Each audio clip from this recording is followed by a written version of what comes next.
এই যে বাটের মধ্যে বাট নাম্বার লেখা আছে এবং HWC হাইওয়ে কুমিল্লা, HWCতে highway Comilla stands for highway Comilla এটি লেখা রয়েছে।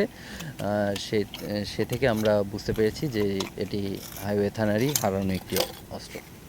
অস্ত্রটি মনে হচ্ছে যে যেহেতু থানা লুট হয়েছে, অনেক থানাতে অনেক অস্ত্র থাকে যেগুলো সন্ত্রাসীদের আলামত হিসেবে রাখা হয়।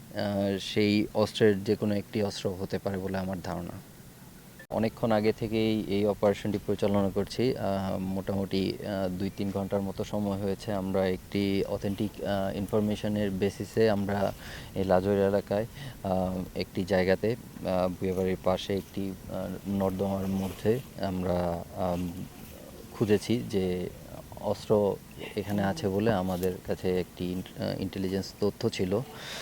সেই তথ্য মোতাবেক আমরা এখানে সার্চ করেছি। সার্চ করার পরে আপনারা দেখেছেন আমরা একটি হাইওয়ে থানা থেকে হারানো একটি রাইফেল উদ্ধার করেছি এবং একটি লোকাল গান, রাইফেল সদৃশ একটি লোকাল গান উদ্ধার করেছি এবং র্যাব যথারীতি অস্ত্রের যেগুলো হারানো অস্ত্র রয়েছে সেগুলো উদ্ধারে সংকল্পবদ্ধ এবং আমরা সবাই চেষ্টা করছি যাতে অতি দ্রুততার মধ্যে যত হারানো অস্ত্র রয়েছে সেগুলো আমরা রিকভার করতে পারি এবং সামনে আপনারা জানেন যে নির্বাচন রয়েছে, সেটি যাতে সুষ্ঠুভাবে হয় সে কল্পে আমরা সংকল্পবদ্ধ রয়েছি।